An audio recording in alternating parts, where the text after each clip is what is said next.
الحمد للہ رب العالمین نحمده ونصلی علی رسولہ الکریم اما بعد فاعوذ باللہ من الشیطان الرجیم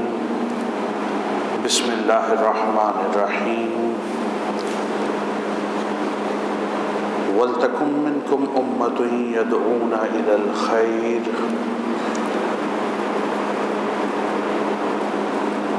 وَيَأْمُرُونَ بِالْمَعْرُوفِ وَيَنْهَوْنَ عَنِ الْمُنكَرِ وَأُولَئِكَ هُمُ الْمُفْلِحُونَ آمنت باللہ صدق اللہ العلی العظیم وصدق رسولہ النبی الامین الکریم اما بعد۔ اللہ رب العزت کی دی ہوئی خصوصی توفیق کی بدولت ایک مرتبہ پھر ہم اور آپ اللہ کا ذکر کرنے کے لیے، اللہ کی یاد کرنے کے لیے، اس کے دین کی باتیں سننے کے لیے،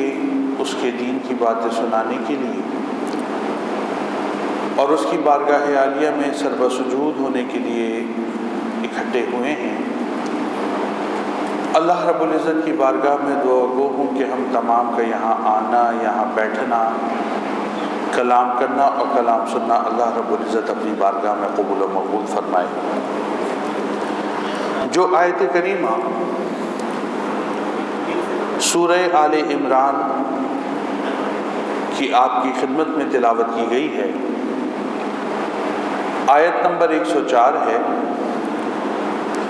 اور اللہ رب العزت مومنین سے ایک عظیم مطالبہ فرما رہے ہیں، اور وہ مطالبہ کیا ہے؟ فرمایا وَلْتَكُن مِّنكُمْ أُمَّةٌ يَدْعُونَ إِلَى الْخَيْرِ، کہ تم میں سے ایک گروہ ایسا ہونا چاہیے، تم میں سے ایک جماعت وہ ایسی ہونی چاہیے، یدعون الی الخیر، جو لوگوں کو خیر کی طرف بلانے والی، وَيَأْمُرُونَ بِالْمَعْرُوفِ وَيَنْهَوْنَ عَنِ الْمُنكَرِ، اور اس کا کام کیا ہو کہ وہ لوگوں کو نیکی کی، خیر کی، بھلائی کی باتوں کی ہدایت کرے، وَيَنْهَوْنَ عَنِ الْمُنكَرِ، اور لوگوں کو برائی سے روکے۔ اللہ فرماتا ہے وَأُولَئِكَ هُمُ الْمُفْلِحُونَ، اور یاد رکھو کہ وہ گروہ جو ہوگا وہ کامیاب لوگوں کا گروہ ہوگا، وہ فلاح پا جانے والے ہوں گے۔ اس کا مطلب یہ ہوا کہ قرآن ہم سے یہ تقاضا کر رہا ہے، اللہ کا کلام ہم سے یہ مطالبہ کر رہا ہے کہ ہم لوگوں میں سے ہمہ وقت، ہر دور میں، ہر زمانے میں، ہر ملک میں، ہر صوبے میں، ہر شہر میں اور ہر علاقے میں ایک ایسا گروہ ضرور ہونا چاہیے جس کا کام یہ ہو کہ وہ لوگوں کو خیر کی طرف بلاتا ہو، اچھائی کی تعلیم دیتا ہو اور برائیوں سے لوگوں کو روکتا ہو۔ آج جس کیپٹلسٹک سوسائٹی کے اندر میں اور آپ رہ رہے ہیں، جس انلائٹمنٹ کا شکار سوسائٹی کے آج میں اور آپ باسی ہیں، اس سوسائٹی کا بنیادی فلسفہ جو ہم اکثر اپنی گفتگو میں آپ کی خدمت میں پیش کرتے ہیں وہ یہ ہے کہ آپ جو چاہنا چاہیں وہ چاہیں۔ ہر بندہ اپنی سوچ، اپنی فکر، اپنی بات اور اپنی ذہن سے اختراع کردہ خیالات کے بیان میں آزاد ہے، لیکن جب ہم قرآن کی طرف دیکھتے ہیں اور قرآن کی بیان کردہ اسلامی سوسائٹی کی طرف دیکھتے ہیں تو ہمیں یہ بات نظر آتی ہے کہ قرآن ہمیں مادر پدر آزاد پیدا ہونے والا شخص قرار نہیں دیتا، بلکہ ڈیفرڈ سے جب سے ہم اس دنیا کے اندر آتے ہیں تو ہمارے لیے لفظ بندہ، جس کو عربی میں عبد کہا گیا، اس لفظ سے ہمیں پکارا جاتا ہے کہ ہم اللہ کے غلام ہیں، اللہ کے بندے ہیں۔ اب اس کا نتیجہ کیا ہے؟ اس کا نتیجہ یہ ہے کہ جو عبد ہوتا ہے، جو بندہ ہوتا ہے، جو غلام ہوتا ہے، اس کے پاس یہ اختیار نہیں ہوتا کہ اپنے مالک کی مرضی سے ہٹ کر اپنی مرضی، اپنی رضا، اپنی چاہت اور اپنی خواہش کے مطابق زندگی گزارے، بلکہ وہ جو عبد ہوتا ہے، جو غلام ہوتا ہے، جو بندہ ہوتا ہے، وہ پابند ہوتا ہے ان احکامات کا جو اس کے مالک کی طرف سے اس کے لیے صادر کیے جاتے ہیں۔ تو کیپٹلسٹک سوسائٹی تو ہمیں اس بات کی اجازت دیتی ہے کہ اگر خطیب صاحب کا دل اس وقت خطاب کرنے کا چاہ رہا ہے تو وہ بے شک کریں، لیکن اگر کسی اور کا دل اس وقت موسیقی گنگنانے کا چاہ رہا ہے تو اس کے پاس یہ اختیار ہے وہ موسیقی گنگنائے۔ اگر اس مسجد میں موجود چند لوگوں کی یہ خواہش ہے کہ وہ جمعے کی نماز ادا کریں تو ٹھیک ہے، ان کی مرضی ہے، لیکن اگر مسجد کے باہر کچھ لوگوں کا دل چاہے کہ وہاں پر دھمال ڈالا جائے تو وہ یہ کر سکتے ہیں، ان کے پاس یہ رائٹ موجود ہے، کیونکہ آپ جو چاہنا چاہیں وہ چاہیں، آپ آزاد ہیں۔ لیکن قرآن جس سوسائٹی کی بات کر رہا ہے، قرآن جس امت مسلمہ کی بات کر رہا ہے، قرآن جس بندگی کی طرف مجھے اور آپ کو بلا رہا ہے، اس کے اندر قرآن اتنا سخت ہے کہ وہ کہہ رہا ہے کہ اگر یہ کام عمومی سطح پر نہیں کیا جاتا، ہر بندہ ہم وقت یہ کام کرنے کے لیے تیار نہیں ہے، تو وَلْتَكُمْ مِنْكُمْ أُمَّةٌ يَدْعُونَ إِلَى الْخَيْرِ، تو اپنے اندر ایک ایسا گروہ تیار کرو جس کا فقط کام یہ ہوگا، اس کی ڈپلائمنٹ یہ ہوگی، اس کی جاب ڈسکرپشن یہ ہوگی، اس کی ڈیوٹی یہ ہوگی کہ یأمرون بالمعروف وینہون عن المنکر، وہ لوگوں کو خیر کی طرف بلائے گا، لوگوں کو بھلائی کی طرف بلائے گا، لوگوں کو اچھائی کی طرف بلائے گا، اور جہاں دیکھے گا کہ لوگوں میں فساد پیدا ہو رہا ہے، جہاں دیکھے گا کہ لوگوں کے اندر دین سے ہٹ کر کوئی مزاج پیدا ہو رہا ہے، وہ جہاں دیکھے گا کہ اللہ اور اس کے رسول کی نافرمانی کا کوئی کام ہو رہا ہے، وہ ینہون عن المنکر، تو کھڑا ہو جائے گا، اس کے خلاف بند باندھے گا۔ اور اس گروہ کی تعریف یہ بیان کی گئی، وَأُولَئِكَ هُمُ الْمُفْلِحُونَ، کہ وہ گروہ اس بات سے بے نیاز ہو جائے کہ دنیا کے اندر اس کو فتح حاصل ہوتی ہے یا دنیا میں وہ شکست کھاتا ہے، اللہ یہ اعلان کر رہا ہے کہ وہ کامیاب لوگوں کا گروہ ہے، وہ کامیابی پانے والا ہے۔ اب اگر ہم تاریخ کو اٹھا کر دیکھیں اور جس روش کو میں نے اور آپ نے یا ہمارے جیسے انسانوں نے آج کے دور میں اپنایا ہوا ہے کہ اس کی قبر اس کی مرضی، اس کی آخرت کا اس کو جواب دینا ہے، اس کے معاملات اس کے ساتھ میں اپنے طور پر تو نہیں ہوں، میں تو نماز پڑھتا ہوں، میں تو روزہ رکھتا ہوں، میں تو زکوٰۃ بھی دیتا ہوں، حج پہ بھی جاتا ہوں، دیگر خیر کے کام بھی کرتا ہوں، تو اگر یہ میرا بھائی یہ کام نہیں کرتا، میری اولاد یہ کام نہیں کرتی، میری بیوی یہ کام نہیں کرتی، میرے بہن بھائی رشتہ دار اور اڑوس اور پڑوس کے لوگ یہ کام نہیں کرتے، تو I'm not the responsible person for them، میں تو ذمہ دار نہیں ہوں، میں تو رسپانسبل نہیں ہوں۔ کیوں؟ میں اس لیے رسپانسبل نہیں ہوں کہ ان کی قبر، ان کی مرضی، مجھے اپنی قبر میں خود جواب دینا ہے۔ قرآن مجھے اور آپ کو سکھاتا ہے نہیں، بحیثیت مومن کے، بحیثیت مسلمان کے، بحیثیت رسول اللہ صلی اللہ علیہ وسلم کے غلام کے، تمہاری یہ ذمہ داری ہے کہ جہاں تم لوگوں کو خیر سے ہٹتا دیکھو تو ان کو خیر کی طرف بلاؤ، اور جہاں لوگوں کو شر میں مبتلا دیکھو تو بڑھ کر ان کا ہاتھ روک دو۔ اسی لیے تو حضور علیہ الصلوۃ والسلام آپ نے یہ ارشاد فرمایا کہ ان لوگوں کی مثال جو اللہ کی حدود پہ قائم رہتے ہیں، اور ان لوگوں کی مثال جو حدود سے متجاوز ہو جاتے ہیں، تجاوز کرنے والے ہیں، آپ نے ارشاد فرمایا ان کی مثال اس قوم کی سی ہے کہ جس کے لوگ ایک پانی کے جہاز پر سفر کرتے ہیں، جو اوپر عرشے پر لوگ ہیں ان کے پاس پینے کا پانی ہے، اور جو نیچے والے حصے میں موجود ہیں ان کے پاس پانی موجود نہیں ہے۔ اب نیچے والے لوگ بار بار، حدیث میں آتا ہے، اوپر جاتے ہیں، پانی مانگتے ہیں، ان کو پانی مل جاتا ہے، لیکن نیچے والے لوگ آپس میں یہ مشورہ کرتے ہیں کہ ہم بار بار اوپر پانی لینے جاتے ہیں، شرم آتی ہے، کیا ہی بہتر ہو کہ ہم اس جہاز کے نیچے پیندے میں سوراخ کر دیں اور یہیں سے اپنا پانی نکال لیں اور پانی سے خوب مزے کریں گے۔ حضور نے فرمایا اب اگر اوپر والوں نے ان جاہلوں کو نہ روکا تو یہ پورے جہاز کو برباد کر دیں گے، سب کی موت کے ذمہ دار بن جائیں گے۔ اور اگر وہ فوراً نیچے چلے گئے تو بظاہر تو تھوڑی سی تکلیف اٹھانا پڑے گی، لیکن یہ خود بھی محفوظ ہو جائیں گے، یہ ان کو بھی بچا لیں گے۔ حضور نے فرمایا کہ جو اللہ کے دین کا کام کرنے والے ہیں، جو اللہ کے رسول کے امتی ہیں، ان کی ذمہ داری یہ ہے کہ وہ لوگ جو جہاز کے پیندوں میں سوراخ کر کے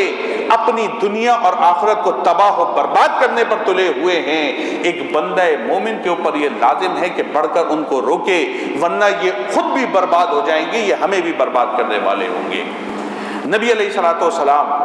آپ نے اسی لیے اس ڈیوٹی کی سختی کے حوالے سے ارشاد فرمایا کہ من رأى منکم منکرا فلیغیرہ بیدہ، فرمایا کہ جب تم برائی ہوتے ہوئے دیکھو، ادھر من رأى فرمایا، یہ نہیں فرمایا کہ علماء دیکھیں تو یہ کام کریں گے،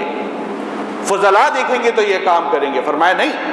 من رأى منکم منکرا فلیغیرہ بیدہ، کہ تم میں سے جو شخص برائی ہوتا دیکھتا ہے اس کو چاہیے کہ فوراً بڑھ کر اپنے ہاتھ کی قوت سے اس کو روکے۔ پھر فرمایا فَإِن لَمْ يَسْتَطِعْ، اگر اس کی استطاعت نہ رکھتا ہو، ایمان کمزور پڑ گیا،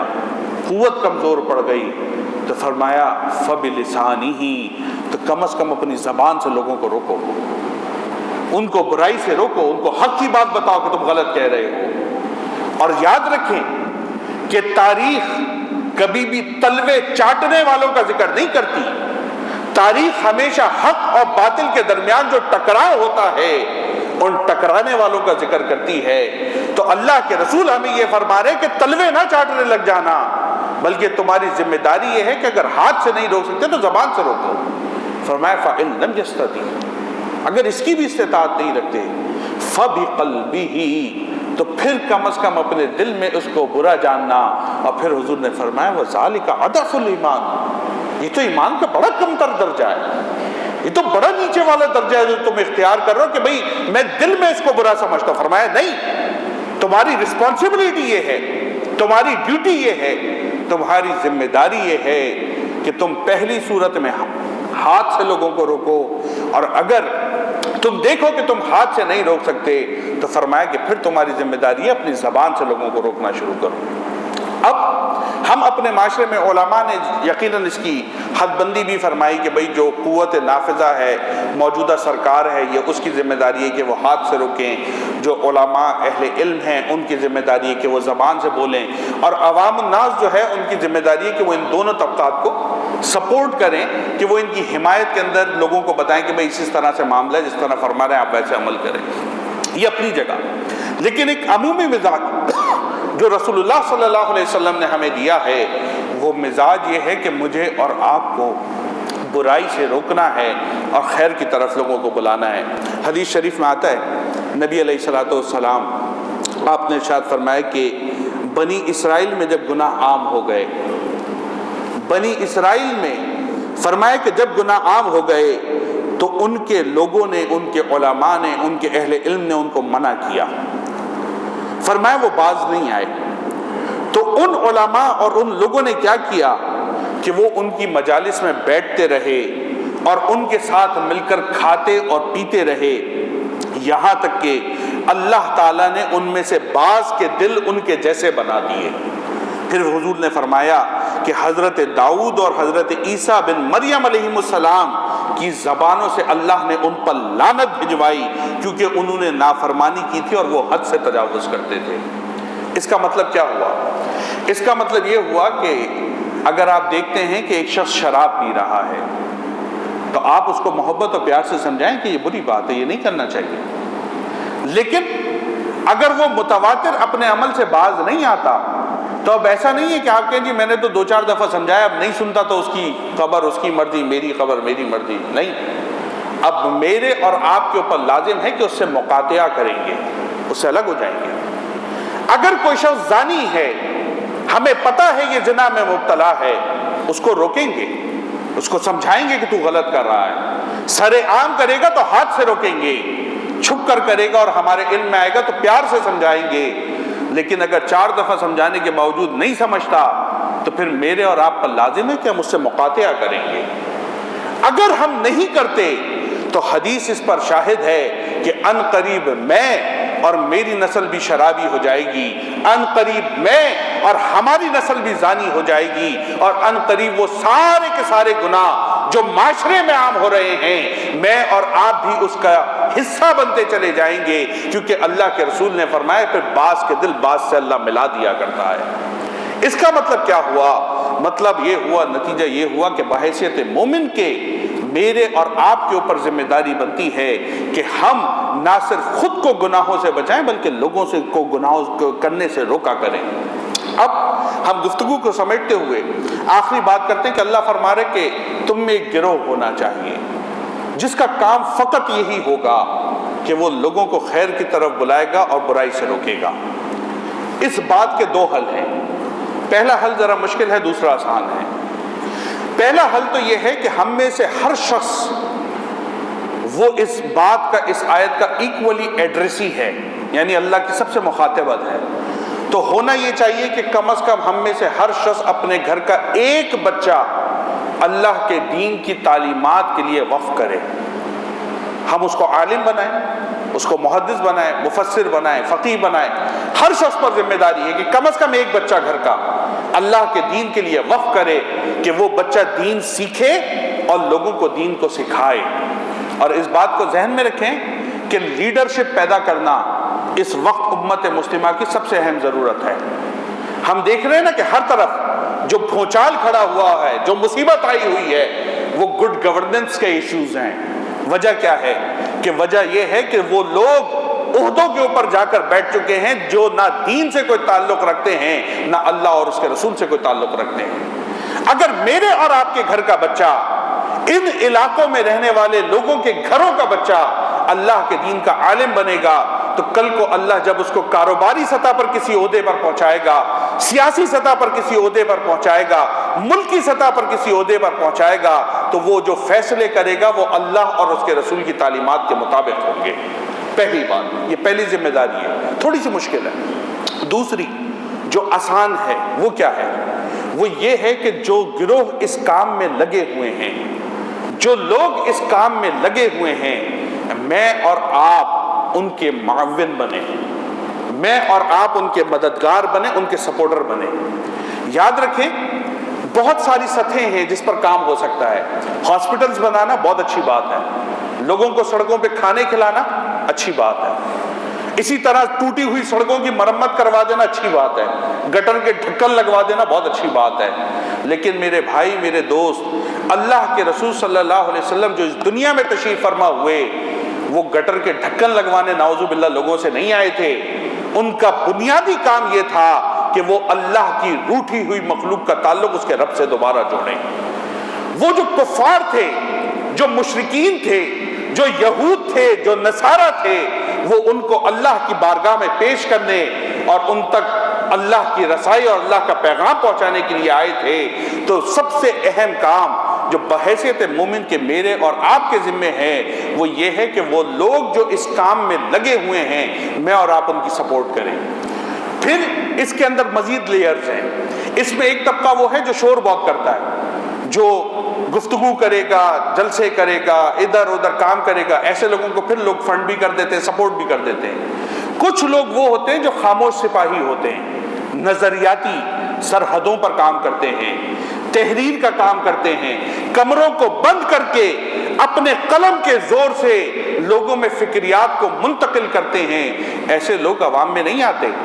اگر وہ عوام میں آ کر بیٹھیں گے تو لکھنے پڑھنے کا کام نہیں کر سکتے، لیکن کیا ان کو آپ کے تعاون کی ضرورت نہیں ہے؟ کیا ان کو ہماری سپورٹ کی ضرورت نہیں ہے کہ جس کی لکھی ہوئی کتابیں، جس کی لکھی ہوئی تحریریں جب پوری دنیا کے اندر جاتی ہیں تو اس کو پڑھ کر غیر مسلم دائرہ اسلام میں داخل ہوتے ہیں اور اللہ اور اس کے رسول کے غلام بن جاتے ہیں۔ آج رشین لینگویج میں ہمارے پاس اسلامک لٹریچر نہ ہونے کے برابر ہے۔ آج چائنیز لینگویج میں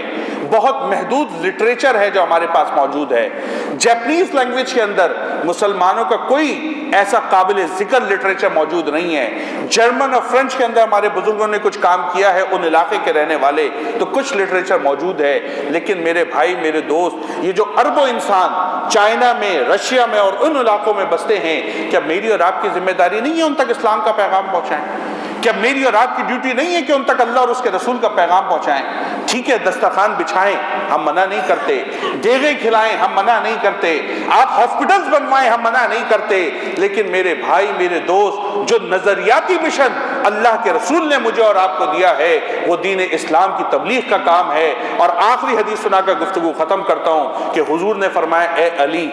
حضرت علی سے مخاطبت کی، فرمایا اے علی، تیری ساری زندگی کی نیکیاں ایک طرف ہوں،